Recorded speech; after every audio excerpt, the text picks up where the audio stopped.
You've just stepped into the only place where Hornets sting, Panthers growl, and 49ers try not to blow a fourth quarter lead.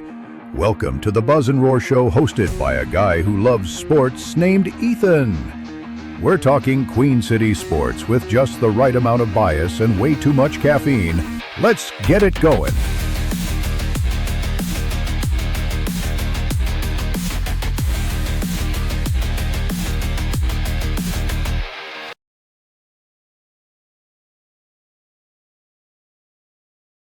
Let's go. Guys, I missed last week, and this week, we're here for the Buzz and Roar Show. Welcome to the Buzz and Roar Show. If you're on Spotify, then subscribe to my YouTube channel called capital E Ethan, capital TV, capital B Broadcaster. And if you're on YouTube, follow me on Spotify, linked in the channel bio or description of this video. Before we start, I actually do not have a fun game today, but I usually do have a little game before it starts if you're new here. Here's how it works. One game for the viewers on a phone call every single episode, or a short game for myself to play if no viewers are here. Let me turn up my mic sensitivity just a tiny bit. Is that good? Yeah, there we go. If you would personally like to be a part of this short and fun game to get started every day, email me at all lowercase ethanthebroadcaster@gmail.com. That is all lowercase ethanthebroadcaster@gmail.com. Or click the email page in my YouTube channel's main description. Oh, and I have an Instagram for the podcast now, all lowercase at Buzz and Roar Show. Anyways, let's go ahead and start off now. I'm not doing a game today, as you just heard, because I've got big news. Today's going to be probably the biggest Buzz and Roar Show in history. Maybe not in like 20 years. If I'm still doing this, it's probably not going to be the biggest one, hopefully. But there's two big things happening today. Number one, I'm interviewing a special guest about today's real world sports. Number two, I have to show you guys something, because I've been working on something new for the Buzz and Roar Show for a while now. Okay. And it is going to be good, and it is going to take place next week. Next Sunday at 8 p.m. when the Buzz and Roar comes out, it'll have a whole different feel. It'll feel different. It'll look different, but it'll be better. It'll almost have... Actually, I'll just show you guys the slideshow that I made for it before I get too much into depth. But let's just go ahead and do that. Then... bang. Bang. Okay, so it is titled, "What Will Next Week's Show Look Like?" by Ethan the Broadcaster. Now, here's the thing.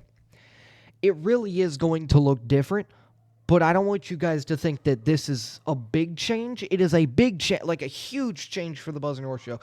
The segment names are changing. So just to clarify that, that's all that's changing. It's like a complete and utter just rebrand all around for the Buzz and Roar Show. So basically, instead of like the audio cues being like instead of transitioning from Charlotte 49ers football to Charlotte 49ers basketball to Charlotte Checkers to Charlotte Hornets to Carolina Panthers, it'll be different segments that I talk about each of those teams in, and then at the end I do a little spot at the end. But I cannot reveal to you what the little segments are yet, because I want that to be a big surprise, So let me just show you.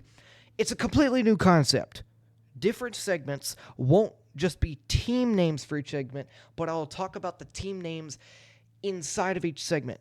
But once again, don't worry, it's still just going to be Charlotte sports. I'm not coming off of the whole Charlotte sports thing. It's still just going to be Charlotte sports. Now, what will happen because of that? Shorter episodes. It'll feel a little bit shorter, and it'll make it a little more watchable, because I'm not just going to be doing team by team now. I'm going segment by segment. I'm sorry, I've got allergies. It's making me a little nostrily, I guess. Segment by segment. It'll look and sound and even feel a ton different. But my end goal for this complete transition of how the episodes work is so that maybe I can make the episodes either 30 to 40 minutes or maybe even shorter than that, so it's a little more watchable. Because honestly, if I could make it shorter than 30 and everyone watches it like a normal YouTube video, then that would be a good little time frame, because I mean most of the episodes now are like an hour long, and I mean this one's going to be as well because I haven't changed the segments yet. But I'm telling you guys, I've been working on this for almost 2.5 weeks now. It's going to be so good. Easier for viewer growth. It'll also be easier for viewer growth. This entire re-segment change thingy or whatever will make it a lot more entertaining, like so much more entertaining. You just guys have to trust me, but it'll be so much more entertaining and better to watch. It'll be better to watch for viewers, and honestly, my goal is to grow this to the point where I start earning lots of money from this and hopefully one day become a full-time analyst/broadcaster. What will it resemble? Now, this is what I really want to talk about. First Take, how it has, for example, one of the segments in First Take was called Dallas Without the D because their defense, Dallas Cowboys' defense is not very great this year. That's one of the segment names that they did. It's going to be that, but it's still going to be Charlotte sports. So it's going to kind of resemble a First Take kind of feel. So, I'll give you an example of one of my segments I'm not going to use. So, remember this. I'm not using this. This is a complete and utter example of what it would look like, of what this podcast is going to look like next week. For the last time, this is a completely fake segment. It's not real. I am not using this segment. I've already got all 10 segments. I was thinking of whether I should tell you how many there is. And also, by the way, I should also specify this. Although there's 10 segments that I'm not revealing yet, there isn't going to be all 10 segments in one episode. It'll just be kind of what key takeaways, what segments I should use for that week based on what happened kind of thing. It'll be better. Y'all just have to trust me once again. But for the last time, what I'm about to show you is an example. It's a fake segment. I'm not using it next week for the new rebrand. This is not real. This is my fake segment, Under the Lights. It's a brand new segment where we break down the biggest plays and brightest moments from around the Charlotte sports world. That's kind of the vibe I'm going for. I want it to be a really just, once again, entertaining, but just, in general, just not very... I want it to be way more entertaining. I really do, and I think that this will really help. But once again, Under the Lights is not a real segment. That is a fake segment. And yes, they have different audio cues for it. Oh my gosh, the audio cues are so good.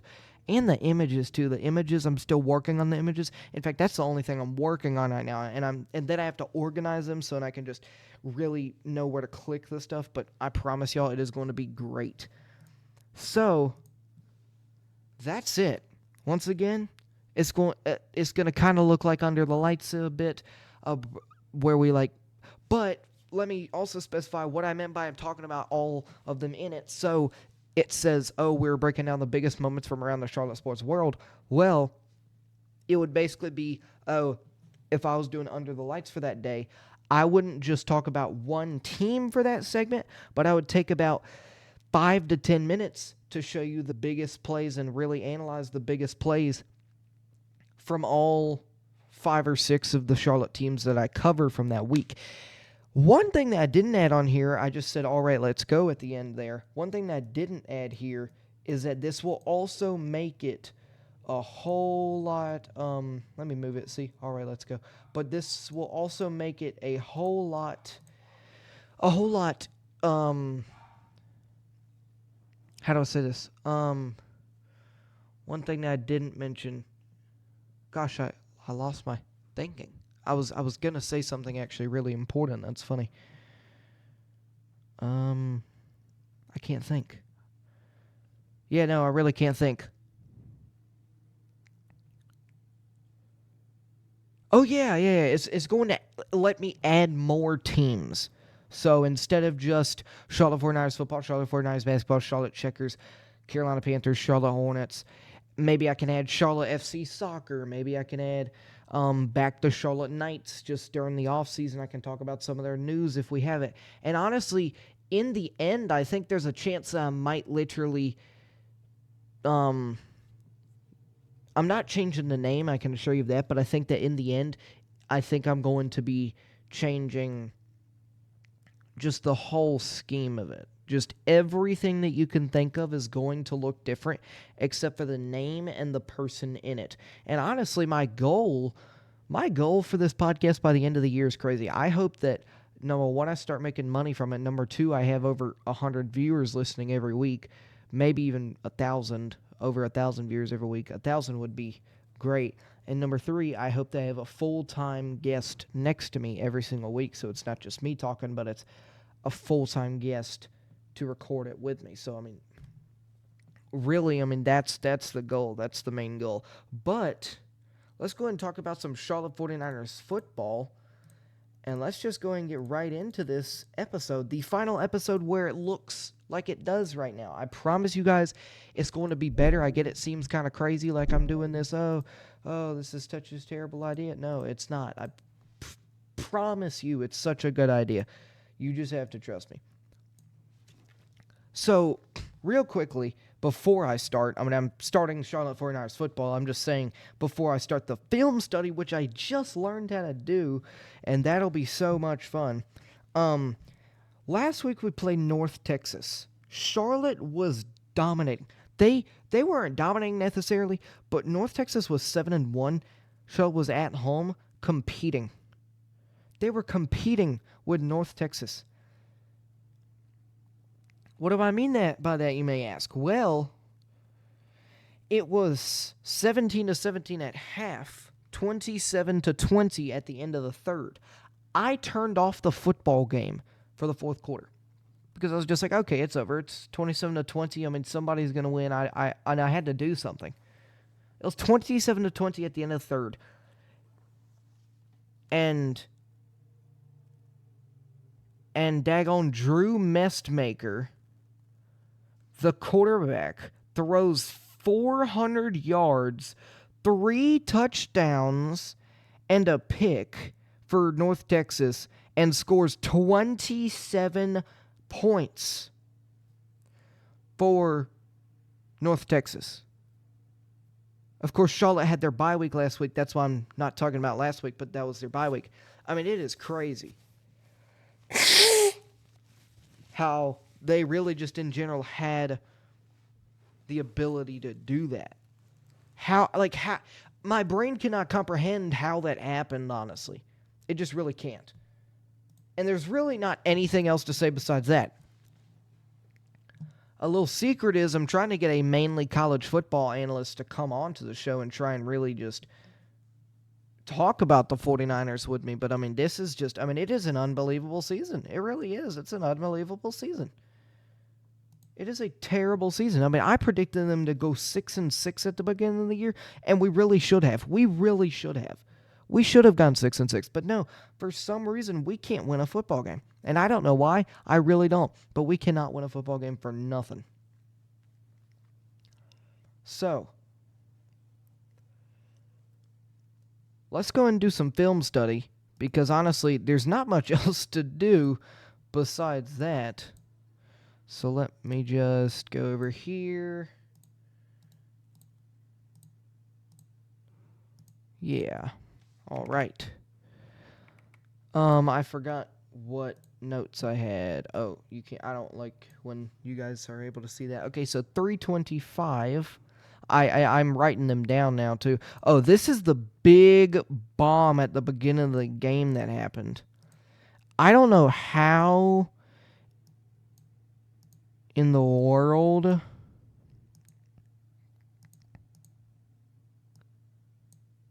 hold on. Won't let me draw. Let me figure this out. Let me draw, mate.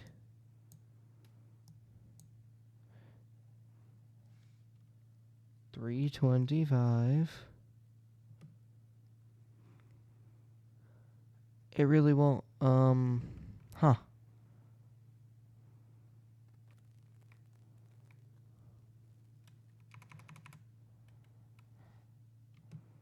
This is not the big bomb. Hold on. I don't know what's happening. I'm sorry, y'all. Give me a second. I'm trying to figure out why it won't let me draw something. Because that would be disappointing if I couldn't do film study. Yeah, when it works right there on the other screen.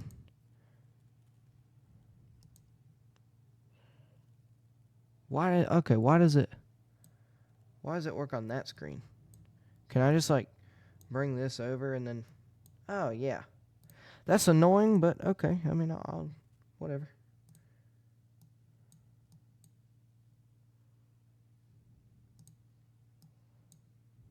Wait a second. I'm sorry, guys. Oh, so it does work now. It works. Oh my goodness. Yeah, it works now. Okay, it was just glitched. Okay, so if I'm correct, 325 was that play. Oh, yeah, I remember what it was. Okay, so 325, this play right here, I just want y'all to look at it real quick because I just wasted 5 minutes trying to figure out why it wouldn't work. I just want y'all to look at this real quick because honestly, it annoys me. I get we competed this game, and at this moment in time, we were also competing. I'm going to slow it down for you a second. But listen, watch this guy right here. This has honestly been our problem all season. I get it's been our offense, but listen, the running back is going to catch the ball here, and he's going to run into him, of course, and not tackle him. Look at this. You have to make that tackle. You have got to make that tackle. He just slips right out of him. And you may be saying, oh, it was a great spin move. But listen, if you are a good football player, and I've learned this because honestly, I mean, I've paid attention a lot lately to football the past like 7 or 8 years. If you are going to tackle a one-on-one situation, especially a running back, you've got to wrap around his chest if it's a one-on-one. But look what he does. He tries to wrap around his waist. He wraps around that area, and you honestly should be wrapping around that area, the chest area. And then, of course, eventually they ended up making the tackle, but just the fact that he could not get the tackle there is honestly kind of crazy to me. Look. He tries to tackle him right there. I didn't have my... He tries to tackle him right there, but his arm hits him right there. So watch this. His arm hits him right there. If it is a one-on-one situation, number one, you're not going to fall like that because sometimes when you do a waist tackle, you're supposed to like fall and like really try and get low. I get that seems like what you're going to do here, but that gives the running back abilities to either spin move around there or juke right or juke left, or even, honestly, if you're falling down like that, hurdle above him. So the fact that he just falls down and then the fact that he tackles there is just both, honestly, just not a good play by that defender. Then, this play right here was outstanding work by Grayson Loftus. Watch this. And I will try and keep the rest of this short, but let me stop it there. Watch his plant foot for a second. Look at his plant foot. Number one, his eyes are kind of going short. His eyes are eyeing kind of short to the right. Look at his eyes. His eyes are kind of short and to the right, which if you go back, let's leave the line there for a second. If you go back, I think it's this guy. Yeah, I think he, at the end of the route, did actually cut to the right. But, although his eyes are here, he plants his foot, which is the first step in this situation to do. Watch him just right before he throws it. And I love when quarterbacks do this. He steps back. About to throw. Did you see that? Watch this. He's about to throw. He's about to throw. He's about to throw. Watch. He sees the receiver downfield, and he's going to plant his foot right here the second I unpause it. Plant. Right there, right there. Planted it. Throws. He lifts his plant foot up. And then the fact that that was an absolute dot was crazy to me. I mean, that was a crazy on-target play. So, once again, absolutely amazing. Looking left, plant foot. But then after that, right in the chest of the receiver. Just right in his breadbasket. Right in the breadbasket. I mean, just beautiful, beautiful play. Now, it is time. That's it for this. I mean, there's really not much to talk about. We got whooped at the fourth quarter. So, I mean, honestly, I'm just kind of a little mad about that. But there's also just in general not much to talk about. So, let me go and tell y'all this. The mystery guest. We are doing one last special segment for Charlotte 49ers basketball. And I get that, I mean, the special segments are supposed to be used when I don't have anything to talk about. And men's college basketball starts like today. In fact, they're playing right now. And Charlotte 49ers men's basketball plays Indiana State today. So let me just give you my short take on it. Like really, really short. They play at 8 p.m. They don't play on national television. I don't know where they play. But with, of course, I mean, just Fern coming in as their head coach last year and not doing bad. I think he went 11-19. Or maybe it was 19-11 the first year, 11-19 the second year. I think that this is his first year, and I said this a while ago, that he's really got his own team. It's kind of how like Roy Williams and Hubert Davis, the second Roy Williams left, Hubert Davis only got to the Final Four because that was his first, I mean, that was still Roy Williams' team. Because Roy and Coach K both left like really late. And I'm just being honest. I mean, that is completely and utterly just my true honesty, if we're being honest here.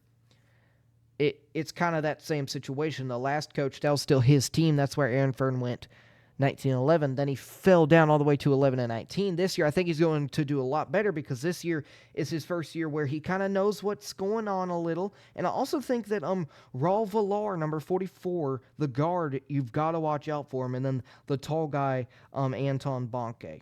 Bonk, not Bonke. He's not French. And then Spencer Elliott's going to be wonderful as well. But that's all I'm going to say for that because, of course, I want you guys to see the special segment, Mystery Guest. I interviewed him Friday. Are you ready for this? The Mystery Guest. And I just realized I have a drum roll now. The Mystery Guest. And by the way, his link is linked down below. I am going to show you his YouTube channel just real quick because I do want to promote him a decent amount since, of course, I mean, he really did just come in and, he said yes. That's good enough for me, I mean, he said yes to a question, and that's good. So, here we go. The person who I interviewed and is going to be your amazing special segment interview Mazwa is the one, the only. Let me turn off my camera. The one, the only. Grant Dahlstrom. Okay, now let me just say a little bit about him before I go into it. Of course, I said that I'll show you his socials. His socials are not linked here. I thought that they were linked there, but I'll still figure it out. X, and then formerly Twitter, and then I think he does have an Instagram, and then I don't think he has a Facebook. But go check him out. He is actually a 15-year-old broadcaster who does minor league hockey, does high school football. I mean, he's doing the playoffs for for high school football right now, for varsity high school football. He, as you can see here, 19 hours ago, on Instagram, he posted that he was doing the minor league hockey broadcasting again. I mean, the season just started. He's back to doing the Quad City Storm, which is unbelievable work by him. And I mean, just in general, that is crazy work by him to be a minor league hockey broadcaster at his age. So, and I mean, of course, hopefully I'm there in a year, but I mean, that depends.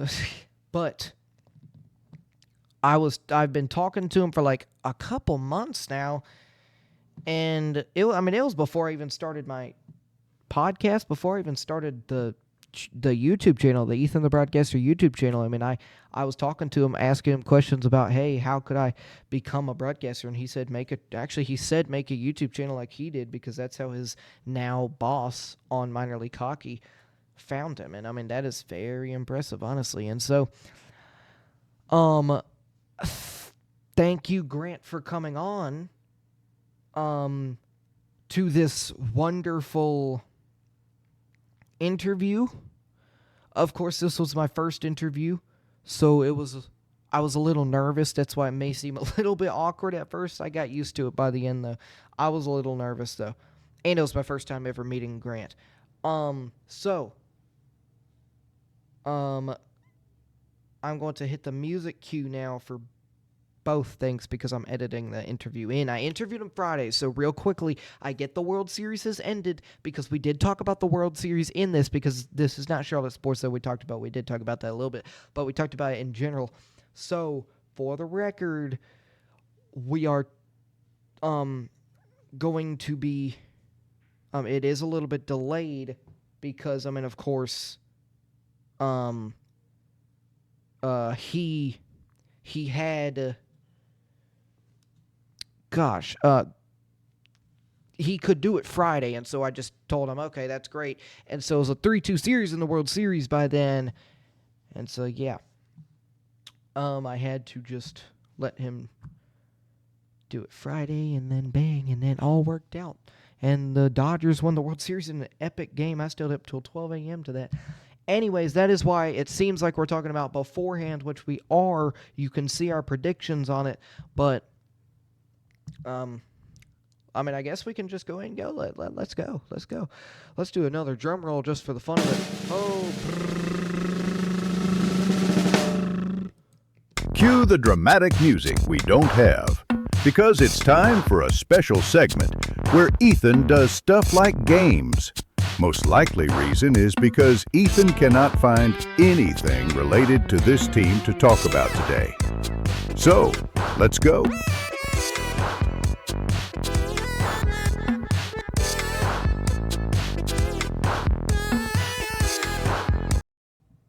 We are here with Grant Dahlstrom here on the Buzz and Roar Show to cover in a for the Charlotte 49ers men's basketball team tonight. Grant, I have a couple questions for you just to kind of get your takes on some sports. I am going to link your socials down below, because I really appreciate you coming here to do this. I mean, this is big time. So, first question is pretty simple. I saw that you were a Cowboys fan on your YouTube page. It does say that. I wanted to ask about, what did you personally think of the Micah Parsons trade? Because I felt like it was kind of a big-time trade, and I wanted to see who you think ended up winning the trade, the Cowboys or the Packers. Well, I definitely don't think the Cowboys won it. I thought it was stupid. And it was one of those trades where, knowing Jerry Jones, I was like, okay, he'll find a way to get rid of Parsons and think that he was outsmarting everybody, and that's exactly what happened. And I don't think it definitely hasn't helped this defense, because it's atrocious. And no, I did not like the trade. No, honestly, I'm a Panthers fan, and I didn't even like the trade. I mean, it was honestly just a bad trade. We could have used them when we played you guys. Yeah, definitely. We beat y'all. Go Panthers. It also says, next question, it also says that you're a fan of the Blackhawks. So another kind of Blackhawks question. I mean, another fan, whatever your favorite of question. Um, the Blackhawks, they've got a lot of good players this year, and I just wanted to see what you thought of the additions that the team made last offseason because I feel like the Blackhawks, they've got a lot of upside. I feel like they do have a lot of upside in Connor Bedard and Tyler Bertuzzi. And then also, I mean, they've got those veteran players like Nick Foligno. And I don't think Spencer Knight is the worst goalie in the world. I think it could be a little bit better. But, I mean, last night it kind of looked like it, but yeah, overall, it hasn't been. But I just wanted to see what you thought about that, too. Yeah, I'm too young to remember those 3 Stanley Cups in 5 years, and it's been ever since I really started getting into it like 5 years ago. It's been pretty miserable and not fun to watch. But yeah, I think it's time. I think they understand it's time to start winning again, and they know what they got to do. They got the young guys. They drafted Bedard. They have Frank Nazar coming up. Those two have been fun to watch together, and then Kyle Davidson, like you said, getting these older guys to kind of bring up those new guys. I think they have a good mix of new and old, but I think the young talent that they have is definitely pushing towards a positive future, and I think they're starting to show that so far this year. They've played an entertaining brand of hockey. Definitely. Now, I mean, I will say, I mean, I agree with what you said on the last part. They definitely have played an entertaining, I mean, just hockey overall. I think, I mean, they definitely are better than just the past couple seasons really has not been great. And I think they definitely do have a lot of upside. That's why I wanted to hear your take on that. Now, this one, I am actually going to give you my opinion before I let you give yours because I'm really curious about what you think about this one. It's the World Series. So, I wanted to ask you who you have winning this. My take is this. It's a 3-2 series for the Blue Jays at the moment. And here's the thing. Although the Dodgers have been absolutely unstoppable this season, I mean, you got to admit it, I honestly don't see the Blue Jays losing this, and it's because they have so much momentum coming into it with the fact that they're going back home with a 3-2 lead. And on top of those things, they haven't been to a World Series in over, 30 years, just about. But on the other hand, although I have the Blue Jays winning, the Dodgers won Game 2 of the World Series at Toronto. And if the Dodgers win at Toronto tonight, then it goes back to LA for Game 7. So, I mean, although I have the Blue Jays winning because of the momentum coming into it, there's just so much to consider. And honestly, I really just want to hear what you think about it. Yeah, when I was thinking about it a couple days ago after Game 5, now the Blue Jays just have to win 1 game before they lose 2. And when you put it like that, it sounds pretty simple. I almost was, because I hate the Dodgers, and I've been cheering for them to get knocked out ever since they started. Now, I would have liked the Cubs to knock them out, but that's beside the point. The Dodgers are probably the better team on paper, but the Blue Jays have had nothing to lose, and I think them throwing in all their pitching, getting great efforts from everybody, and then their offense has really built leads nicely throughout the series. And I think they can play a complete 9 innings over the next 2 games to find a way and win. And I would definitely like to see it happen. And I think there's a good chance. I think that there's a better chance that they win 1 than the Dodgers winning 2 straight. So you think the Blue Jays will win the series? Yeah. I honestly, I don't know if they get it in Game 6, but you think that there's a better. Okay, yeah, I see what you're saying now. You think that there's a better chance that they win 1 before the Dodgers win 2. Yeah, I see what you're saying now. Now, of course, I know you watch hockey. Of course, we talked about the Blackhawks earlier. I wanted to hear your thoughts on my personal Carolina Hurricanes because I'm a big Hurricanes fan, been the Hurricanes fan my whole life. I just wanted to see your thoughts on, even if you don't know much about them, I'm sure you do. You're a great sports analyst, but I was just curious what your thoughts on were. Like, do you think Rod Brindamore has a chance this year with the additions of Nikolaj Ehlers, just all of those guys to lead them maybe to another Stanley Cup? Yeah, I haven't watched 1 second of a Panthers or of a Hurricanes game this year, but from watching them in past years, they're always a team that feels like they're going to get over the hump, and they never do. So I would love to see them. I would love to see them have success this year, and I think Brendamar has been a great coach over his career. So, and I think this team is one of the best that he's had. So I think they can go far, and they've obviously had a good start to the season. Yeah, I mean, definitely. And honestly, I mean, of course, I probably know just a tiny bit more about the Hurricanes right now because I watched Maybe a lot bit more. because I mean, I've watched all 82 games for the past like 4 or 5 seasons. I mean, I love the Hurricanes, but when I see them play, like you said, it's like a team that seems like they're going to win it all, but then they never get over the hump. I feel like half of that is because, and I don't know why, but it seems like, I mean, of course, the Panthers always beat us in the playoffs, and that just happens. But I think that we just have so much momentum this year going. But just the fact that, how do I say this? We have got so many good players on top of our last season's good players that I feel like we've got some stuff to get us to that point where it's like, oh, we just won the Stanley Cup. Like, I think Nikolaj Ehlers is great. He hasn't gotten a goal yet, but I think that he is a great addition.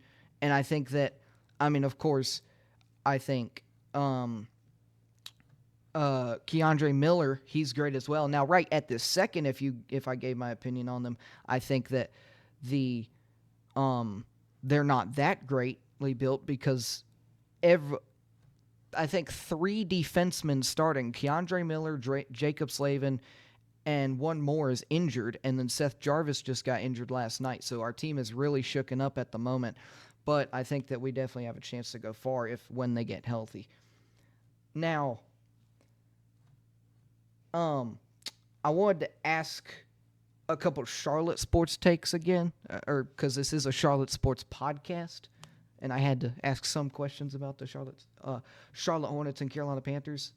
Of course, we don't talk about the Charlotte 49ers football team. They're not doing so great right now, 1-6, I think. But I wanted to see your thoughts on the Carolina Panthers because, of course, last week they got absolutely demolished by the Bills. Now, after the fact, I don't know if you knew this, but after the game, we learned that the Bills actually, Andy Dalton, because Bryce Young was injured, Andy Dalton actually broke his thumb in the first quarter, and I don't know if that was a factor why they lost, but it seems as if. But Bryce Young's coming back Sunday, and so this is the best season I've seen as a Panthers fan in 5 years. So Yeah, they've definitely been irrelevant for quite some time. And if no offense, but if you would tell me to name all the NFL teams, the Panthers would probably be one of the last few that I could think of. That's how bad and how little I think anybody has talked or cared about them. But this year, I think Bryce Young, as he's had more years in the league, is getting better. I think they have a new coach, don't they? Yeah, a newish coach? Dave Canales, he came last year. Okay, I think he's starting to implement some good stuff, and they beat the Cowboys. They were down early against the Cowboys. They came back, and as a team, as a franchise and team that struggled the last couple of years, I think it's good to see that they have that fight again. And yeah. I mean, I agree. Now, of course, I said that I would ask a Hornets question again as we're about to be done with this interview, as I did want to keep it just below around 15 minutes so it would fit into the podcast and keep the podcast short. But the Charlotte Hornets, there's just a couple more questions. The Charlotte Hornets, I just thought, how do you personally think they're doing? And, I mean, whether you watch the NBA or not, I mean, I'm sure you know a couple things about the Hornets at the very least. And I was just wondering, do you think they have a chance to make the playoffs, especially, here's what I've been saying on the podcast, actually. I've been saying I think they personally do this year, especially with the fact that Stephen A. Smith, many other analysts have been saying I mean, this team has got such a good build, especially with considering that, once again, Stephen A. Smith and many others said that they had the best NBA draft last season, and that they're, of course, LaMelo Ball hasn't hurt his ankle yet, so that's good. And just really, I mean, really, also what I was building off of there was that the Eastern Conference is really shooken up right now with the fact that the Boston Celtics, Jason Tatum's injured, so they're going to be shook up this year. Tyrese Halliburton, terrible injury late in the early on in the finals, actually, last season. So I mean, I was curious what your thoughts on were, really just about the Hornets. The Hornets, another team that I can't say I've read, seen anything about in a couple years. But I do know, as someone who very casually, if ever, when I'm watching the NBA, I still even know that the Hornets have been pretty bad the last couple years. I don't know if I want to sit here and say if I think they're going to make the playoffs or not. If I'm watching the NBA, I'm watching on Christmas Day, or I'm watching an occasional couple minutes of the Bulls game. But yeah, whatever you say. That's fair. I mean, if you ain't watched it, then you ain't got nothing to say. That is very fair. Now, back to the NFL, I have one last question. I'm sure you watch the NFL. I mean, of course, we were talking about the Panthers earlier. Who do you have winning the Super Bowl based on what you've seen this season, and why? Because, I mean, I'm really curious. I think, personally, before the season, I actually did a Super Bowl, prediction. I predicted it was like an hour and a half long episode. I did a full season prediction for every single team, and I predicted the playoffs, and I had the Ravens against the Lions. The Ravens are not doing so hot this year. So, I mean, I was just curious who you had. I would say right now my pick to win it all would be the Bills. I would say that out of the NFC, it could be the Lions, the Eagles, a couple other teams you could throw in there. It doesn't feel like there's one dominating team who's going to roll past everybody this year. And even the Bills haven't looked like the greatest team ever. But somebody's got to get hot eventually. And the Eagles have the pieces. And even though they've had some disasters at times and a lot of sounds like craziness going on within their team, I think that they're still really good. The Lions are still really good, and the Bills are really good. I think the Bills could represent the AFC. The Chiefs will probably still find a way to be in that conversation. But if right now you'd ask for one winner, I'd say the Bills. Yeah, that makes sense. And then I put this question as the last one to close it off, the final question of the day. As a Moline High School football broadcaster, who is winning the state championship this year? Oh. Is it going to be Moline? I'd like to say us, but as a school that's never been to the third round and got a really tough first round draw tomorrow, will look like get a really tough second round draw if they win tomorrow. I can't say us. Let's see, 7A. 7A is the A we're in. Mount Carmel is the team in 8A that's been a dominating team in the state for at least as long as I can remember paying attention to high school football. They'll get there in all the other A's. There's this weird thing in Illinois. There was a debate over it last year, how these private religious schools can recruit players from all over the state or in other states to come to school there. And so they can just load up these teams and roll through everybody, get to the state title and win. So I don't think the story would be any different this year. But there's definitely some powerhouses, and I'm looking forward to calling the game tomorrow and hopefully a couple more down the road. But I can't say Moline is going to go the distance. Five more games against the best teams in the state's a lot to ask for. However, it would be something. It definitely would. So, do you have a specific pick to win it all, or can you just really? Or do tell you one specific pick. Yeah, I mean it is a big bracket, I will say. It's like it's a lot bigger. It's like the college basketball bracket type And huge. I And can't even name half the teams on there yeah, I either. mean that's fair. I mean, you're not sitting there. Only the game that I'm going to calling and who we play if we win. That's good enough for me. That's fair because, I mean, you don't really have to know much else after that.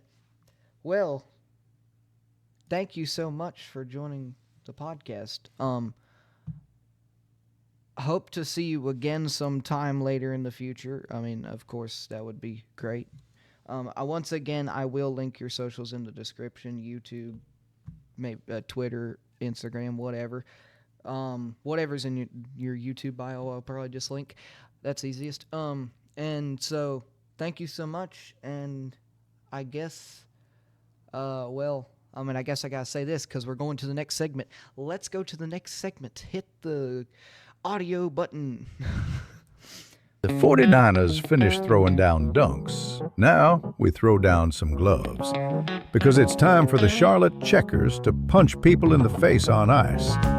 A good old line brawl. Let's get after it.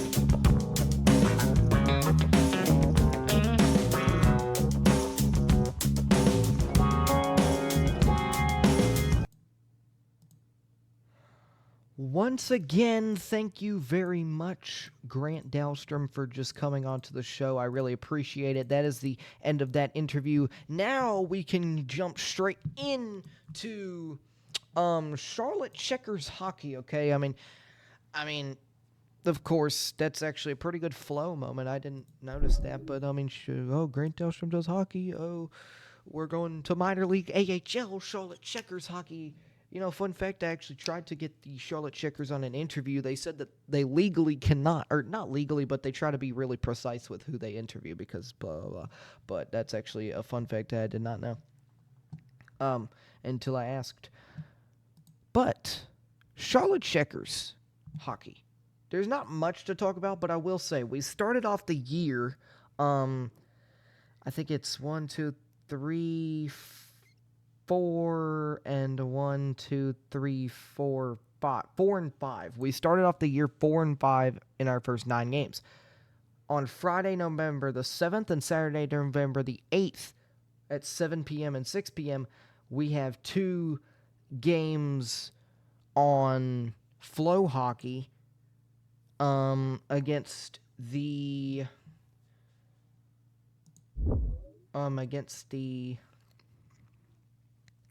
Crunch.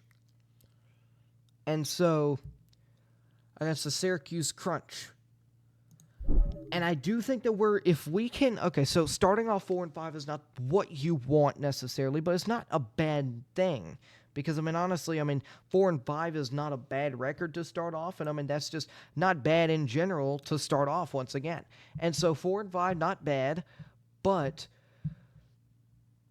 I would like them with 2 straight home games against the Syracuse Crunch to get some momentum going. Let's put it that way. I would like to see them get some momentum going, get 6 and 5 hopefully after this short home trip. Then there's 4 straight away games, and then on the 28th and 29th of November,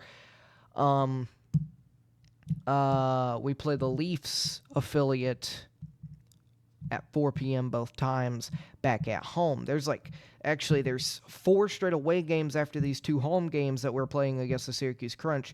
Then we play 6 straight home games, and then we go back on a road streak. So it's actually kind of a weird schedule, but there is a weird, sensation in my bones that I think that the Checkers are going to do good. I do think that they are going to possibly win both of those games. I think they have a really good built team, and I think this I don't think the Syracuse Crunch are bad necessarily, but I don't think they're that good to the point where I'm going to be like, oh my gosh, we're about to get whooped. I don't think I'm going to say that. I just think that this is going to be a good game. It's going to be 2 good games, actually.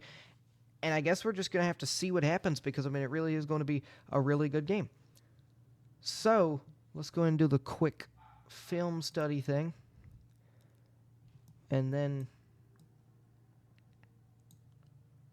that I always do. So that's kind of how I feel about it, because honestly, if we can get to 6 and 5, that would be huge momentum. I mean huge momentum. Probably the biggest momentum we've ever seen. Okay. My name is Daniel G. Trump. So, where is the notes? Okay, so 25 seconds. So, yeah, remember this. This was a great play, by the way. Let me mute that. This was a great play, by the way. So, if we watch this, I talked about last time when I did Charlotte Checkers film study about, I talked about, like, their eyes. I talked about how hockey players, they use their eyes a lot. And if you watch this play right here, of course, he comes around the boards. The puck is right there. He gets it, and he instantly shoots it, and it goes in. But why do I love this play so much? I mean, it's pretty simple. Well, of course, this is not the greatest angle ever, but watch his eyes the whole time. Watch his eyes. He's looking that way for the puck, then he looks that way, almost as if he's going to grab it, but then he doesn't grab it, and he almost looks as if he's going to grab it, then pass it this way, and I think that was a whole mentality thing. That's why I like the play. It's like, I think he knew that the guy up here was going to slap shut the puck. So what he did was he acted like he was going to skate over here and grab the puck, and he was looking this way, acting like he was going to pass it over there. I think that's what happened. So, like, he knew the plan all along. And because he knew the plan, he was skating over here really fast like he knew it, which led him over here, which led him kind of over here to defend him. Both of these guys actually over there, which led the slap shot. Let me do that again. That's also why I love this play. I think it just led a lot of guys over. So he sees that this guy shooting the slap shot in the back left center of the ice. He sees that he is going to slap shot the puck. So what does he do? This is actually a really good frame. He skates this way.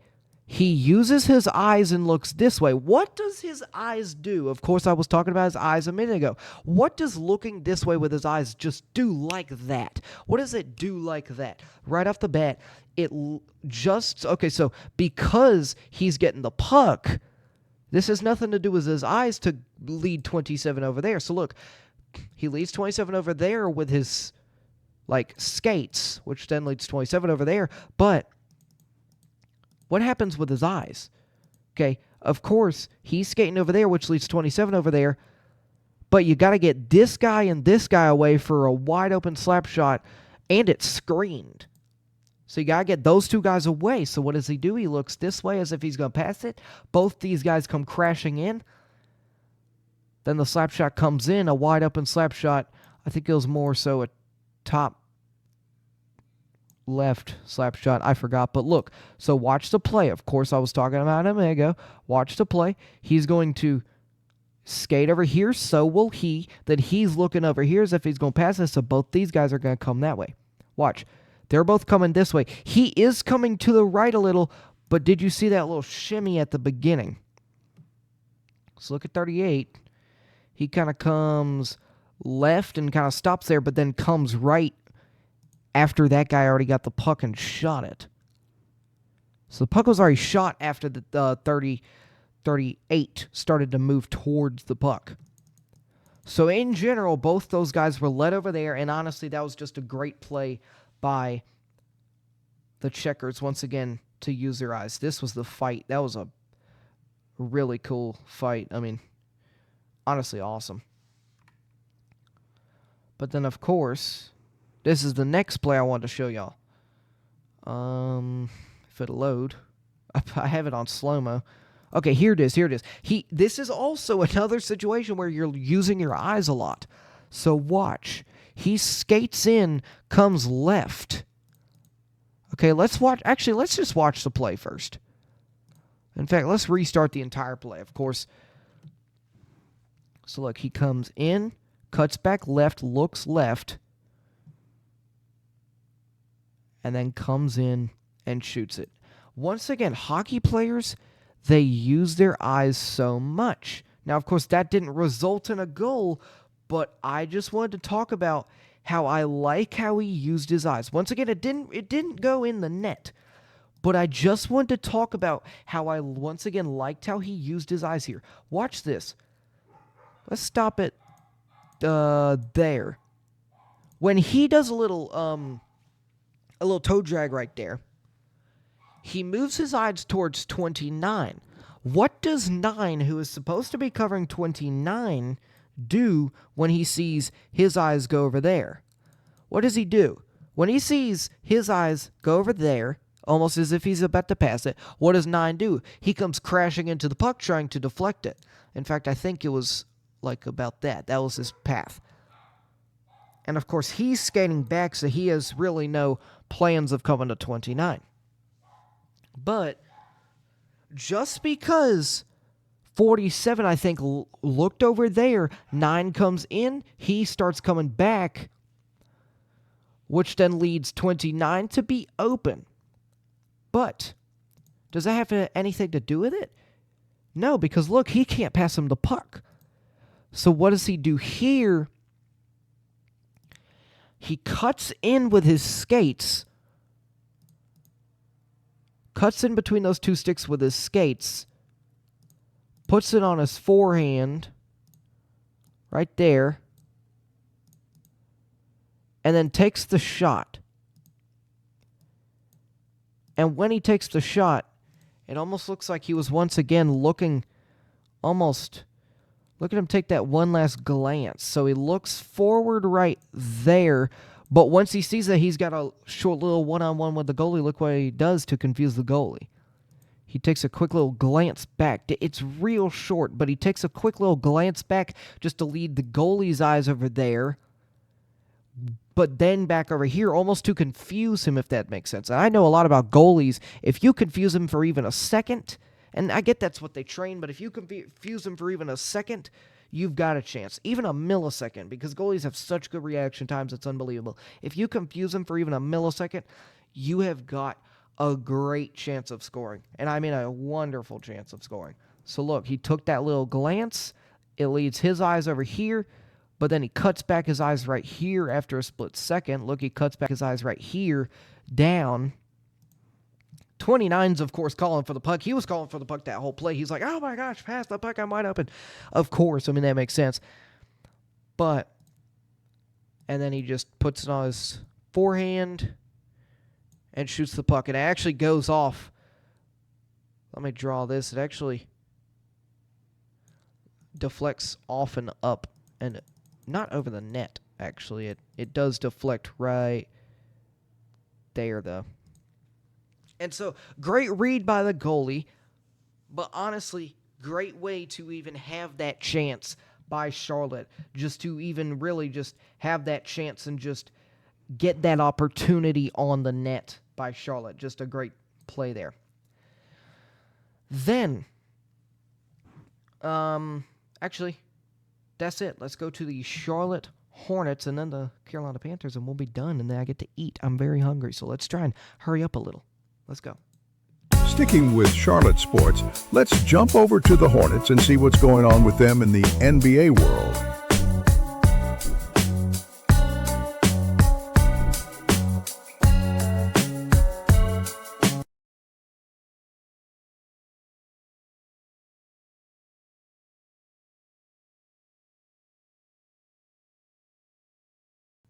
Okay, sorry, I was trying to get something ready. All right, so... Real quick, let me just talk about this for a second, because I do have a little bit to talk about the Charlotte Hornets. Actually, today I've probably got a little bit more to talk about the Hornets than I do the Panthers, which is a little bit shocking. Let's go. The Charlotte Hornets. Actually, it's probably about the same for the Hornets and Panthers, but the Charlotte Hornets, right? Last night, they played the Jazz. Now, of course, I have not been able to talk about the Hornets so far much.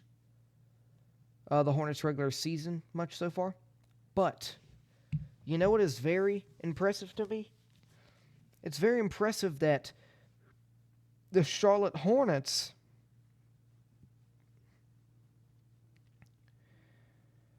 have got almost they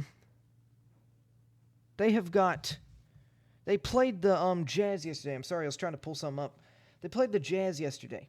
And I've got bad news. If you are not caught up with the Hornets, I've got kind of bad news.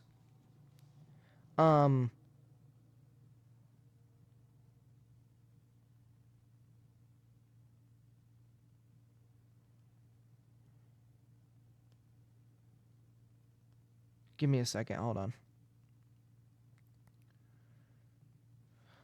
So here's the thing. The Charlotte Hornets, they played the Jazz yesterday, and LaMelo Ball got hurt. He got hurt. Not yesterday, but apparently he got hurt, I think, the game before or in practice. Guess what it was? A shocking ankle injury. An ankle injury.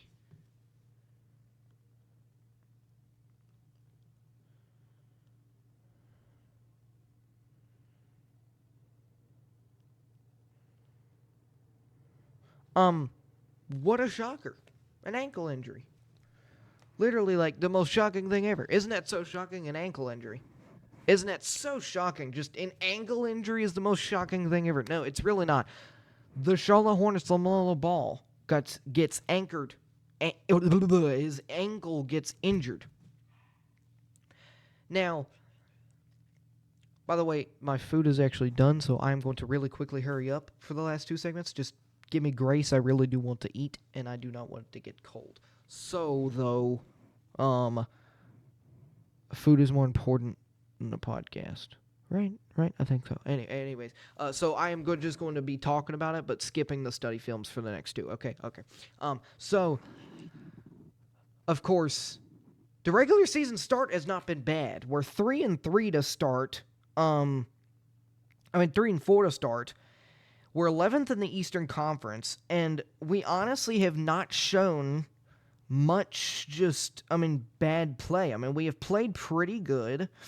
We have shown that we have got, a good team. And the fact that LaMelo Ball gets hurt against, gets hurt.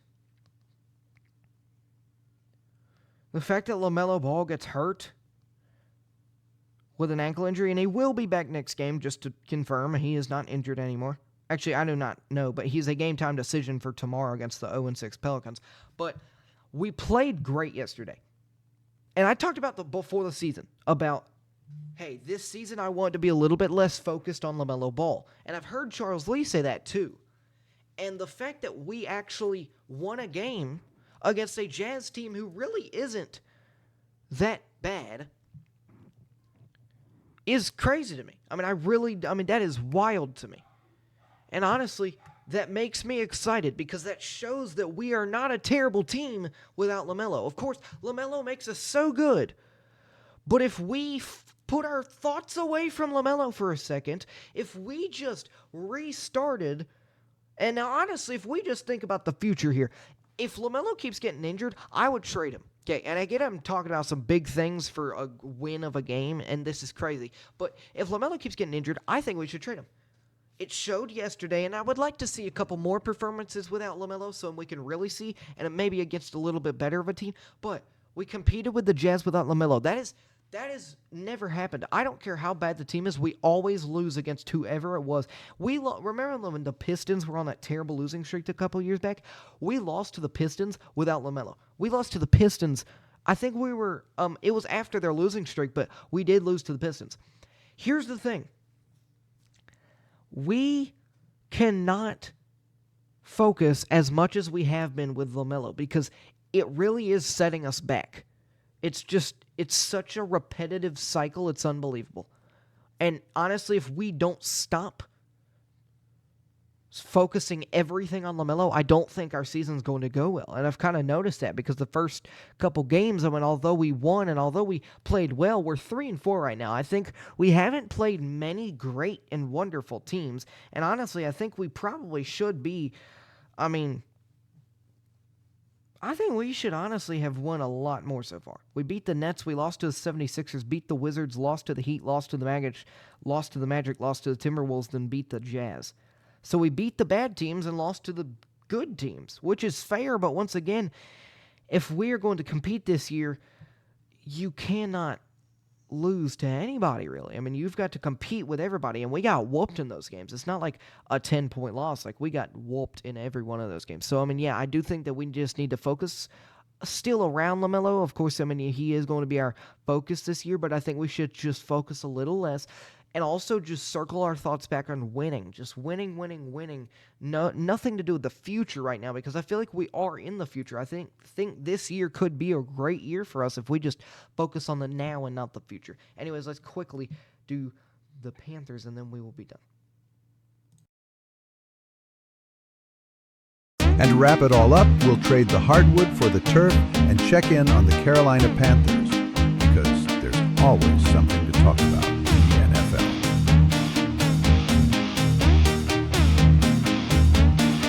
Okay, so really quickly, I got to go eat once again, but the Bills game. Let's talk about the Bills game real quick. Not pretty at all, but there's one thing that analysts won't tell you guys, and it's that Andy Dalton injured his thumb in the first quarter. He injured his thumb in the first quarter. And I think that, so there are two reasons why we lost. Neither of which are the defense's fault. And I get that they scored 40, but neither of which were the defense's fault. One was because Andy Dalton once again broke his thumb in the first quarter. That was definitely a factor in why we lost. I mean, I get Andy Dalton is not the best quarterback, but we would have competed a lot more, especially considering the Packers game that just happened and I'm so happy about. I wore this jersey to school.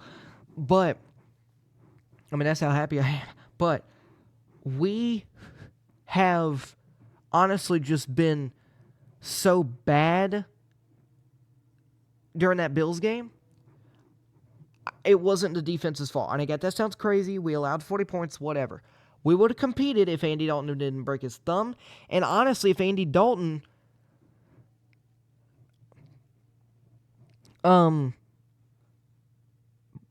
didn't. So I feel like the second reason is because the 40 points weren't the defense's fault, because every time the Bills scored, it was off either an Andy Dalton turnover or some other Panthers offensive miscue that led to like a giant Bills easy punt return or great field position at the Panthers 40 or something like that. So I do think that we honestly could have competed. And honestly, I think that we would have had a really big chance to beat them, especially that Packers game with Bryce Young, if we had Bryce Young playing. I just think that Bryce leaving, of course, we didn't know. We weren't certain he would be out the whole week. That's another factor. I mean, you really weren't certain the whole week, and so you just never know.